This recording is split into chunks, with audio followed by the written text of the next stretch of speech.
জিয়া খুনি, খালেদা জিয়া খুনি, তারেক জিয়া খুনি, একটাকেও ছাড়বো না, এটা হলো বাস্তব কথা।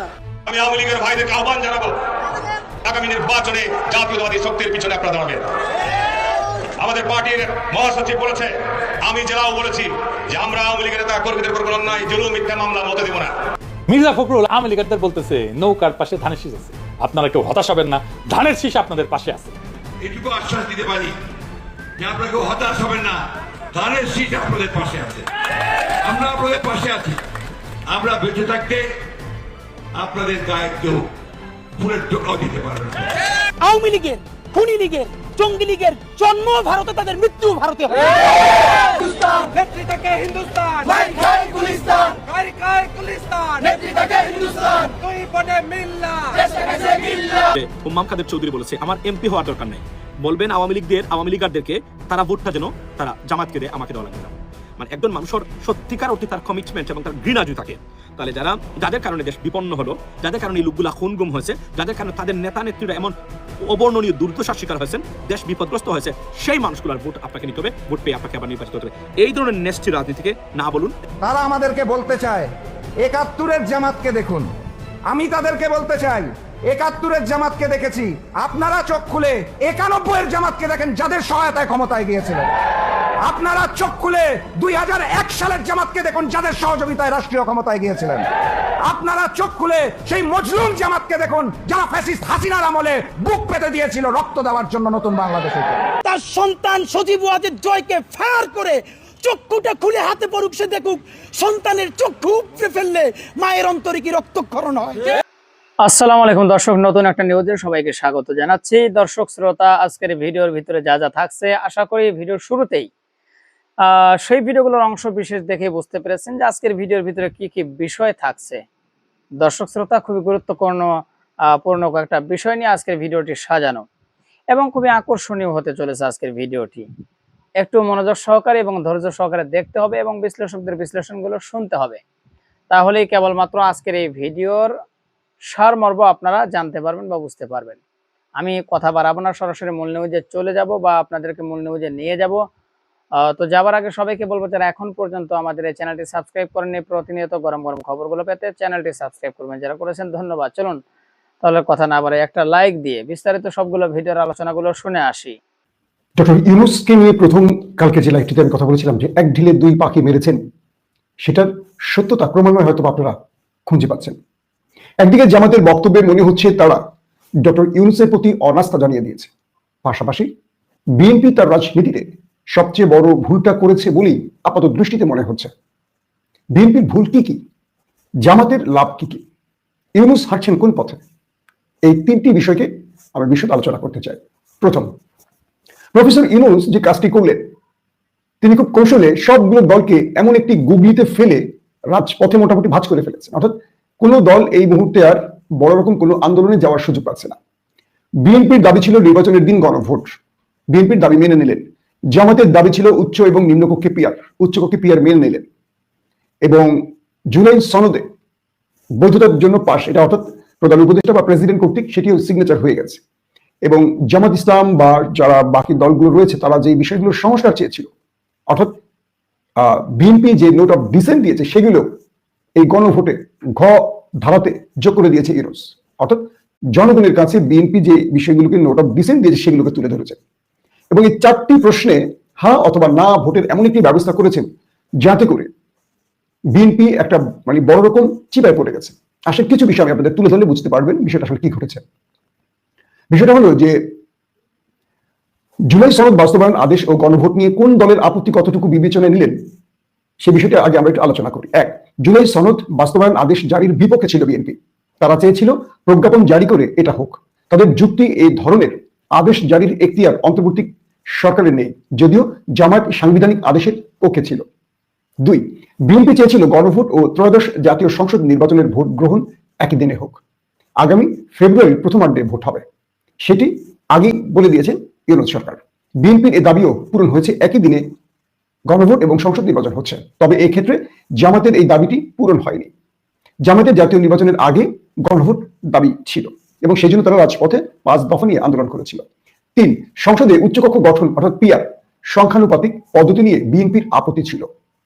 বিএনপির চাওয়া ছিল উচ্চ কক্ষে 100 জন বন্টন হোক নিম্ন কক্ষের আসনের অনুপাতে। বিষয়টা বুঝতে পেরেছেন যে আমাদের নিম্ন কক্ষে 300 যে প্রার্থী বিজয় লাভ করবে সেই সংখ্যাটাকে বিবেচনা করে, মানে সেই সংখ্যার অনুপাতে উচ্চ কক্ষে তারা প্রার্থী সিলেক্ট করবে, প্রার্থী মানে এমপি সিলেক্ট করবে, আইন প্রণেতা সিলেক্ট করবে। আর জামাত বলছে যে না, সারা দেশে যে ভোটটা হবে সেই ভোটের অনুপাতে সেখানে সদস্যরা বসবেন, এমপিরা বসবেন, অর্থাৎ 100 আসনে উচ্চকক্ষে। কিরকম? ধরেন আগামী নির্বাচন হলো, সেই নির্বাচনে বিএনপি 40 বা 45% ভোট পেল, তাহলে বাকি ভোট পাচ্ছে কারা? বিরোধীরা। দেখা যাবে উচ্চকক্ষে বিরোধীদের, সকল বিরোধীদের ভোট এক করে সেখানে বিরোধী মতের এমপিরা বেশি বসবে উচ্চকক্ষে। বিএনপি মানে যারা ক্ষমতায় বসবে তাদের চেয়ে বিরোধীদের সংখ্যাটা বেশি হবে। তো ধরা যাক নিম্নকক্ষের একটি দল 150টি আসন পেয়েছে, অর্থাৎ আমাদের যে নির্বাচনটি হচ্ছে ভোটাভুটিতে সেখানে 150টি আসন পেয়েছে, তাহলে উচ্চকক্ষে তাদের আসন হবে মাত্র 50টি। উচ্চকক্ষ নিয়ে বিএনপির এই ভিন্নতা আমলে নেয়নি ইউনূস সরকার, মানে তারা যে ভিন্ন মত দিয়েছে এটা আমলে নেয়নি ইউনূস সরকার। এক্ষেত্রে জামায়াত ও এনসিপির দাবি পূরণ হয়েছে, অর্থাৎ সংসদ নির্বাচনে দলগুলো যে অনুপাতে ভোট পাবে সেই অনুপাতে আসন বন্টন হবে উচ্চকক্ষে। যদি কোনো দল 10% ভোট পায় তাহলে উচ্চকক্ষে আসন পাবে 10টি। সদস্যদের নাম তারা ঠিক করে দেবে, কে কে এখানে বসবে সেটা ওই দল ঠিক করে দেবে। 4 নাম্বার, সংবিধান সংশোধনের ক্ষেত্রে উচ্চকক্ষেও সংখ্যা গরিষ্ঠতা, অর্থাৎ 100 জনের মধ্যে 51 জনের ভোট দরকার হবে। বিএনপি সংবিধান সংশোধনের বিষয়টি উচ্চকক্ষে নেওয়ার বিপক্ষে ছিল, বিএনপির ভিন্নমত আমলে নেওয়া হয়নি, এক্ষেত্রে বিএনপির মত আর সরকার নেয়নি। 5 নম্বর, বিএনপি চেয়েছিল নোট অফ ডিসেন্ট, অর্থাৎ ভিন্নমত অনুযায়ী জুলাই সনদ বাস্তবায়নের ব্যবস্থা হোক, অর্থাৎ নির্বাচনে জয়ী হলে তারা রাজনৈতিক প্রতিশ্রুতি অনুযায়ী ভিন্নমত থাকা প্রস্তাবগুলো বাস্তবায়ন করবে। এই বিষয়ে বিএনপির দাবি আংশিক পূরণ হয়েছে, মূল বিষয়গুলোতে বিএনপির ভিন্নমত আমলে নেওয়া হয়নি, যেমন দুর্নীতি দমন কমিশন, সরকারি কর্ম কমিশন, মহা হিসাব নিরীক্ষক নিয়োগ ও ন্যায়পাল নিয়োগ। উদাহরণ হিসাবে আমরা যদি বলি, বিএনপি চেয়েছিল দুদকে নিয়োগ আইনের মাধ্যমে সরকার করবে, অর্থাৎ দেশের প্রধানমন্ত্রী করবে, সেটি জুলাই সনদ বাস্তবায়ন আদেশে রাখা হয়নি। গণভোটে হ্যাঁ জয়ী হলে দুদকে চেয়ারম্যান ও কমিশনার নিয়োগ হবে বাছাই ও পর্যালোচনা কমিটির মাধ্যমে। এই কমিটি আপিল বিভাগের জ্যেষ্ঠতম বিচারপতির, প্রধান বিচারপতি ব্যতীত আর কি, তার নেতৃত্বে হবে। কমিটিতে হাইকোর্ট বিভাগের জ্যেষ্ঠতম বিচারপতি, মহা হিসাব নিরীক্ষক ও নিয়ন্ত্রক, সরকারি কর্ম কমিশনের চেয়ারম্যান, সংসদ নেতা ও বিরোধী দলীয় নেতার একজন করে প্রতিনিধি এবং প্রধান বিচারপতি মনোনীত একজন নাগরিক প্রতিনিধি থাকবেন। এই কমিটির নাম প্রস্তাব করবে রাষ্ট্রপতি, নিয়োগ দেবেন। 6, তত্ত্বাবধায়ক সরকার নিয়ে বিএনপির ভিন্নমত নেই, তবে তত্ত্বাবধায়ক সরকার গঠন কিভাবে হবে তা নিয়ে বিএনপির ভিন্নমত ছিল, তা আমলে নেয়নি প্রফেসর ইউনূস। 7, এনসিপি জুলাই সনদের আইনি ভিত্তি চেয়েছিল, সেটি অনেকটা হয়েছে, তবে ঐক্যমত্য কমিশনের একটি বিকল্প সুপারিশে বলা হয়েছিল নির্দিষ্ট সময়ে সংসদ সংস্কার প্রস্তাবগুলো অনুমোদনে ব্যর্থ হলে সেগুলো 270 দিন পর স্বয়ংক্রিয়ভাবে সংবিধানে যুক্ত হয়ে যাবে। এটি নিয়ে আপত্তি ছিল বিএনপি, সরকার স্বয়ংক্রিয়ভাবে সংবিধান সংশোধনের সুপারিশটি বাদ দিয়ে দিয়েছে। 8, এনসিপি চেয়েছিল প্রধান উপদেষ্টা জুলাই জাতীয় সনদ বাস্তবায়ন আদেশ জারি করবেন, কারণ রাষ্ট্রপতি মোহাম্মদ শাহাবুদ্দিনকে নিয়ে আপত্তি ছিল, যদিও বাংলাদেশের সংবিধান অনুযায়ী আদেশ জারি করতে পারেন রাষ্ট্রপতি, শেষ পর্যন্ত রাষ্ট্রপতির নামে আদেশ জারি করা হয়ে গেছে। 9, এনসিপি গণপরিষদ গঠন অথবা আগামী সংসদকে দ্বৈত ভূমিকা দেওয়ার পক্ষে ছিল, জামায়াত দ্বৈত ভূমিকা দেওয়ার পক্ষে। জুলাই সনদ বাস্তবায়ন আদেশে আগামী সংসদকে সেই ক্ষমতা দেওয়া হয়েছে, অর্থাৎ আগামী সংসদ সংবিধান সংস্কার পরিষদ হিসেবে কাজ করবে, যদিও বিএনপি সংসদকে সংবিধান সংস্কার পরিষদের ক্ষমতা দেওয়ার বিপক্ষে ছিল। আপনারা মোটামুটি বুঝতে পেরেছেন যে এখানে প্রফেসর ইউনূস সবগুলো কুল রক্ষা করেছে। আসেন, আজকের জামাত ইসলাম যে বক্তব্যটি দিয়েছে বা সংবাদ সম্মেলনটি করেছে, সেখানে জামাত ইসলাম আসলে কি বলেছে? আমরা আব্দুল্লাহ মোহাম্মদ তাহের, গোলাম পরোয়ারের একাধিকবার গতকালকে থেকে আজকে পর্যন্ত কয়েকটি সাংবাদিক সম্মেলন দেখলাম, সেখানে তারা বলছেন যে প্রফেসর ইউনূস জনগণের ভাষা বোঝেনি, জনগণের কথা রাখেনি, তিনি একটি দলকে খুশি করার জন্য তাদের শর্তগুলো বা তাদের দাবিগুলো মেনে নিয়েছেন। বিএনপি চেয়েছিল গণভোট সংসদ নির্বাচনের দিনই হোক, পুরো জাতি চায়নি, কিন্তু বিএনপি চেয়েছিল একটি দল, সেটি রেখেছে প্রফেসর ইউনূস। কার দাবি? জামাতের দাবি। 2, যদি সরকার ক্ষমতায় বসার পর সংবিধানের যে সংস্কার বিষয়গুলো নিয়ে বলা আছে যে এটা 180 বা 70 কর্মদিবসের মধ্যে করতে হবে, আর যদি না করে স্বয়ংক্রিয়ভাবে একাই সেটা পাশ হয়ে যাবে। বিএনপির চাপে এই একাই যেটা 170 বা 80 দিন পরে হবে, এটিও বিএনপির চাপের কারণে সরকার বাদ দিয়ে দিয়েছে। এখন বিএনপি যদি ক্ষমতায় বসে তারা বলে যে না, আমরা এটা পাশ করবো না, সেক্ষেত্রে ইউনূস সরকারের এই স্বয়ংক্রিয়ভাবে পাশ হয়ে যাওয়ার বিষয়টি বাদ দেয় রাষ্ট্র আরেকটি কি বলবো যে বিতর্কের মধ্যে পড়ে যাবে, তখন আবারও আমাদের আদালতে শরণাপন্ন হতে হবে, যদিও সেখানে বলা আছে 180 দিনের মধ্যে করতে হবে। এই করতে হবে এটা আবার আমাদের আইনের ব্যাখ্যায় এদিক ওদিক হয়ে যাবে, হাইকোর্ট সুপ্রিম কোর্টের দলের পেটিকোট হয়ে যায় একটা সময়, তো সেখানে গিয়ে এটা একটা বড় রকম চাপ তৈরি করবে। তো আজকে কি বলে জামাত ইসলামের এই নেতা বলছেন অন্তর্বর্তী সরকারের প্রধান উপদেষ্টা ডক্টর ইউনূসকে 3 জন উপদেষ্টা মিসগাইড করছে এবং একটি দলের পক্ষে কাজ করছে বলে মন্তব্য করছেন জামাতের নায়েবে আমির। আজকে তারা যে সাংবাদিক সম্মেলন করছেন সেখানে তারা এই অভিযোগগুলো করেছেন। আব্দুল্লাহ মোহাম্মদ তাহের বলেন, সরকার বুঝে হোক না বুঝে হোক একটি দলের ফাঁদে পা দিয়ে সংস্কারকে প্রায় গুরুত্বহীন করে ফেলেছে। এর আগেও দেখা গেছে দলটির প্রতি দুর্বলতা ও আনুগত্য প্রকাশ করেছে সরকার। সেটা শুরু হয়েছিল লন্ডনে গিয়ে নির্বাচনের তারিখ ঘোষণার মধ্য দিয়ে।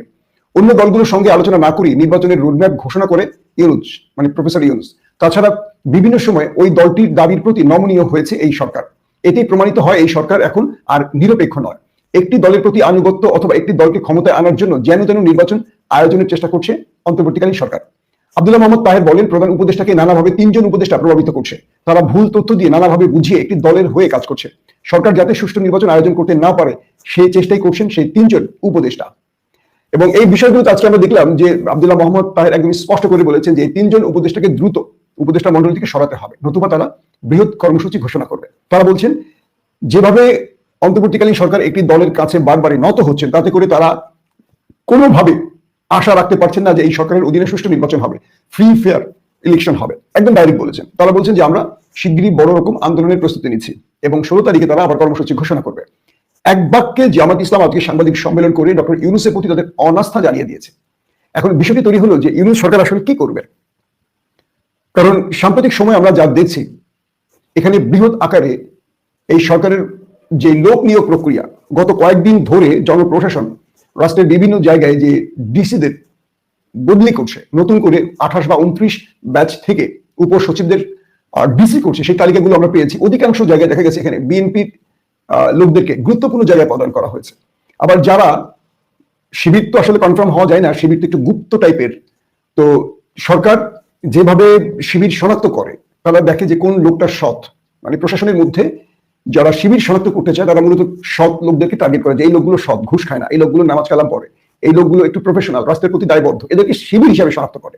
এই বিষয়টিও আজকে আব্দুল্লাহ মোহাম্মদ তাহের বলেছেন যে বহু জায়গায় বিএনপির লোকদেরকে বসানো হয়েছে এই নির্বাচনকে কারচুপি করার জন্য। আর যারা দেশপ্রেমিক, যারা নিরপেক্ষ, যারা সৎ অফিসার, তাদেরকে কোণঠাসা করা হচ্ছে। আমি এই বিষয়ে আজকে সচিবালয়ে কয়েকজন গুরুত্বপূর্ণ ব্যক্তির সাথে কথা বলেছি। তারা জানিয়েছেন যে জনপ্রশাসনের যিনি জয়েন্ট সেক্রেটারি মিস্টার ফরিদ সাহেব, মূলত তিনি এই গেমটি করছেন। আমাকে বলা হয়েছে যে মিস্টার ফরিদ সাহেব, তার কাছে এনএসআই এবং ডিজিএফআই যে তথ্যগুলো আসছে, সেই তথ্যের আলোকে সারা দেশে ডিসি পদায়নটা হচ্ছে। তো এর মধ্যে অধিকাংশ গুরুত্বপূর্ণ জায়গাগুলোতে বিএনপির ব্যক্তিদের বসানো হয়েছে। বিএনপি, জামাত, এনসিপি সবাই ম্যানেজড। পুরো পরিস্থিতি ডক্টর ইউনূসের নিয়ন্ত্রণে। ডক্টর ইউনূসের নজিরবিহীন সফলতার প্রমাণ এটা। আমরা এটার ভালো দিক, খারাপ দিক এগুলো আলোচনা করবো, সমালোচনা চলতে থাকবে। আমরা অনেক বিষয় দ্বিমত পোষণ করি, ডেঞ্জারাস মনে করি, ক্ষতিকর মনে করি, বিধ্বংসী মনে করি। ইন স্পাইট অফ দ্যাট, একজন রুলার, একজন শাসক যে কতটা স্মার্ট হতে পারেন এবং কত সুন্দরভাবে নাটকীয়ভাবে মুহূর্তের মধ্যে পুরো পরিস্থিতি নিয়ন্ত্রণে নিতে পারেন, এটা ইউনূস দেখিয়ে দিয়েছেন। নাটকীয়ভাবে পুরো পরিস্থিতি ইউনূসের নিয়ন্ত্রণে। বিএনপি, জামাত, এনসিপি সহ সবাই ম্যানেজড। নজিরবিহীন সফলতা। দেখেন জামাত 2 দিন আগে কি হুমকিটা দিয়েছে। বাংলাদেশের সবচাইতে বড় রাজনৈতিক দল এখন জামাত। তারা 8 দলকে নিয়ে হুমকি দিয়েছে যে প্রধান উপদেষ্টার আগে গণভোট না হলে প্রধান উপদেষ্টার বাসভবনের সামনে আনলিমিটেড, অনির্দিষ্টকালের জন্য অবস্থান কর্মসূচি দিব। আগে গণভোট না দিলে কোনো নির্বাচন আয়োজন করতে পারবেন না। 2029 সালে কোনো নির্বাচন করতে পারবেন না। আগে গণভোট না হলে 26 সালে কোনো নির্বাচন নাই। আমিরে জামাত বলেছেন, পীর সাহেব চরমনাই বলেছেন, শিবিরের নেতারা বলেছেন, বাংলাদেশের সবচাইতে বড় দলের শীর্ষ নেতারা এই ঘোষণা দিয়েছেন। এবং তারপরেও প্রফেসর ইউনূস ভয় পান নাই। তিনি নীরবে নিবৃত্তে, তার সিদ্ধান্ত যৌক্তিক না অযৌক্তিক সে আলোচনা কিন্তু আমি এখানে করছি না। প্রফেসর ইউনূস ভুল করেছেন, এটা আমরা আগে বলেছি, কিন্তু সেই আলোচনা এখানে না। কিন্তু তিনি তার মতো করে, তার সাথে আলী রিয়াজা ছিলেন, তার বিদেশি পরামর্শকরা ছিলেন, তার মতো করে ঠান্ডা মাথায় সিদ্ধান্ত নিয়েছেন যে না, জামাতের দাবিও মানবো না, বিএনপিরও কিছু দাবি মানবো না, কিছুটা মানবো, একটা ব্যালেন্স এইটা করবো। এটা করেছে, কিন্তু কোনো নেতিবাচক প্রতিক্রিয়া নেই। হওয়ার কথা কি ছিল? জামাত যে হুমকি দামকি দিয়েছিল, এমনকি বিএনপিও যে হুমকি দামকি দিয়েছিল, তাতে হওয়ার কথা ছিল সাথে সাথে দেশব্যাপী আগুন লাগার কথা ছিল, কিন্তু না, কিচ্ছু হয়নি। বরং বিএনপি দিনের বেলা একটু চিল্লাচিল্লি করে রাতের বেলা ধন্যবাদ জানিয়ে দিয়েছে।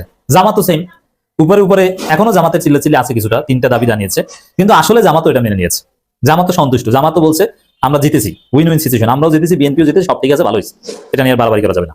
জামাতের অরিজিনাল সিদ্ধান্ত এটা। আর উপরে উপরে ডাক্তার তাহেরের সংবাদ সম্মেলন যেটা দেখছেন, ওটা অরিজিনাল সিদ্ধান্ত, ওটা না, ওটা হচ্ছে একটা রাজনীতি বা নাটক। তো এই জায়গায় পুরো পরিস্থিতি বিএনপি কে ম্যানেজ করে ফেলেছে, জামাতকে ম্যানেজ করে ফেলেছে। এনসিপি সাইন করবে না, রাষ্ট্রপতির হাত থেকে কোনো অধ্যাদেশ আদেশ কিছু নেবে না, কিন্তু এনসিপি চুপচাপ, কোনো সমস্যা নাই, সব ম্যানেজড। দেখেছেন পীর সাহেব চরমনের কোনো হুঙ্কার গর্জন নাই। প্রধান উপদেষ্টার ভাষণের পর আমারও তো হুঙ্কার গর্জন ছিল, কিন্তু জামাত, এনসিপি, চরমনাই যেভাবে চুপ শিখেছে এরকম আমরাও চুপ শিখেছি। এটা আমাদের দুর্বলতা হোক, যাই হোক, এটা ভিন্ন বিষয়, কিন্তু ইউনূসের সফলতা, ইউনূসের দাবি, ইউনূসের ঘোষণা সবাই মেনে নিয়েছে। ওই জায়গায় আর নড়চড়ের কোনো সুযোগ নেই এবং নড়চড়ের প্রয়োজন হবে না। অবশ্য জামাত, চরমনাই, এনসিপি চাইলে অনেক কিছু করতে পারতো, কিন্তু সেদিকে তারা যাচ্ছে না। পুরো পরিস্থিতি ম্যানেজড নাটকীয়ভাবে, নজিরবিহীন সফলতায়। বিএনপি, জামাত, এনসিপি সবাই ম্যানেজড। সমকাল রিপোর্ট করেছে, আগে গণভোট করার দাবি পূরণ না হলেও জামাত সন্তুষ্ট। আর জামাত সন্তুষ্ট, এটা তো আমি নানান আলোচনায় বলেছি, এটাই সত্য, জামাত সন্তুষ্ট। মানে পুরোপুরি সব দাবি পূরণ হয়, তারপরে জামাত সন্তুষ্ট। শিশির মনির ফেসবুক পোস্ট দেখেছেন, জামাত সন্তুষ্ট, যে না আমরা তো এটা চেয়েছি, এটা তো হয়েছে ভালো। এছাড়া বিএনপি তো ধন্যবাদই জানিয়েছে, এনসিপিও চুপচাপ, যে গণভোট যেদিন হোক এটা নিয়ে কোনো সমস্যা না। এবং চরমনের পক্ষ থেকে কোনো নেতিবাচক না, সবাই সাথে সাথে জরুরি বৈঠকে বসেছিল ইউনূসের ভাষণের পর। জামাত নির্বাহী পরিষদের মিটিংয়ে বসেছে, এনসিপি তাদের অ্যাপেক্স বোর্ডের মিটিংয়ে বসেছে, বিএনপি তাদের স্ট্যান্ডিং কমিটির মিটিংয়ে বসেছে, চরমনাই বসেছে, সবাই বসেছে, কিন্তু কেউ কোনো নেতিবাচক কোনো প্রতিক্রিয়া তেমন উল্লেখ করেনি। যেটা বলছে ওটা কিছু না। এটা ইউনূসের আসলে একটা ক্যারিশমেটিক লিডারশিপের প্রমাণ, অসম্ভব সফলতা। সবাই চুপচাপ, আসলে তিনি জাতিকে নেতৃত্ব দিয়ে সক্ষম প্রমাণ করে দিলেন। কি একতেলাপ, একদম 360 ডিগ্রি উল্টা, একদম উল্টা। জামাত যা বলছে বিএনপি তার উল্টা বলছে, নির্বাচন হবে না, হতে দিব না। কিসের নির্বাচন? কোন নির্বাচন না, 29 সাল আগে নির্বাচন না, 26 সালে নির্বাচন চোখে রাখা লাগবে না। কত হুমকি দাম, কিন্তু সব চুপচাপ ম্যানেজড। আমি ইউনূসের এই জায়গাটা ইমপ্রেসড, যে সবাইকে চুপ করে সব। যদি বিএনপি কেউ কেউ এখনো বলছে যে জামাতের, এনসিপির যে ইউনূস বিরোধিতা আছে, কঠোর কথাগুলো তো সব ছিল ইউনূসের নাটক। আর সেটা যদি হয়ে থাকে, তারপরে যে নাটক করো তো সব পরিস্থিতি, পুরো পরিস্থিতি নিয়ন্ত্রণে শান্ত, এটাও তো একটা বড় অর্জন। দর্শক, এই রিপোর্টটা একটু আমরা দেখি। সমকালে অন্তর্বর্তী সরকার একদিনে সংসদ নির্বাচন এবং গণভোট আয়োজনের সিদ্ধান্ত নিলেও জামাত ইসলামী এতে সংকট দেখছে কিছুটা, কিন্তু তার প্রথমে গোলাম পরোয়ার সেক্রেটারি জেনারেল এটা বলেছেন, নির্বাচন আগে গণভোট করতে হবে।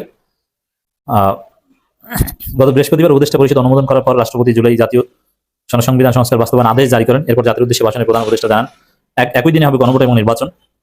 জামাত সংবাদ সম্মেলনে নির্বাচনের আগে গণভোট দাবি করলো দলটি সূত্র সমকালকে দেখছেন, মানে ওই যে দাবি এটা ভুলভাল, মানে এটা সিরিয়াস না, ওটা ওই দাবি থেকে বের হয়ে যাওয়ার একটা উপায় খুঁজছে।